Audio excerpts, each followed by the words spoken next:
আসসালামু আলাইকুম। আগামী 23 এপ্রিল থেকে শুরু হচ্ছে জাতীয় বিশ্ববিদ্যালয়ের অনার্স তৃতীয় বর্ষের পরীক্ষা। এটি হচ্ছে অনার্স তৃতীয় বর্ষের সর্বশেষ সংশোধিত পরীক্ষার সময়সূচি। তবে এই সময়সূচিটা নিয়ে স্টুডেন্টদের মধ্যে যথেষ্ট কনফিউশন তৈরি হয়েছে।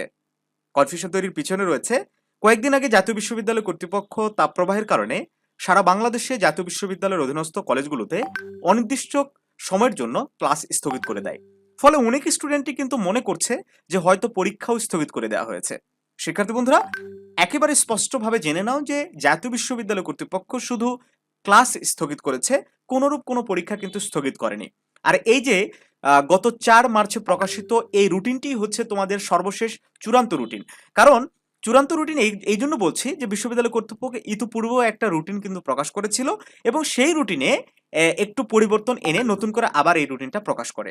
সো সঠিক রুটিনটা জানা কিন্তু জরুরি। আমি এটি ডাউনলোড লিংক ভিডিও ডেসক্রিপশন বক্সে দিয়ে দেবো, সেখান থেকে তোমরা ডাউনলোড করে নিয়ে এই রুটিন অনুযায়ী পরীক্ষার প্রস্তুতি নিবে এবং নির্ধারিত সময় পরীক্ষার কেন্দ্রে উপস্থিত হবে। শিক্ষার্থী বন্ধুরা, আর কোনো বাড়তি কথা নয়। আর থার্ড ইয়ারের সকল ডিপার্টমেন্টের শর্ট সাজেশন যারা এখনো সংগ্রহ করেনি তারা অবশ্যই ভিডিও ডেসক্রিপশন বক্সে দেওয়া WhatsApp number, imo number, Facebook ID link থেকে আমাদের সাথে যোগাযোগ করে এই সাজেশনগুলোর পিডিএফ ফাইল সংগ্রহ করে নাও। আমাদের সাজেশন থেকে 70-80% মাস্ট কমন থাকবে ইনশাআল্লাহ। ভালো থাকো সবাই, তোমরা সবাই অনেক ভালোভাবে পরীক্ষা দাও, এই দোয়াটাই থাকলো।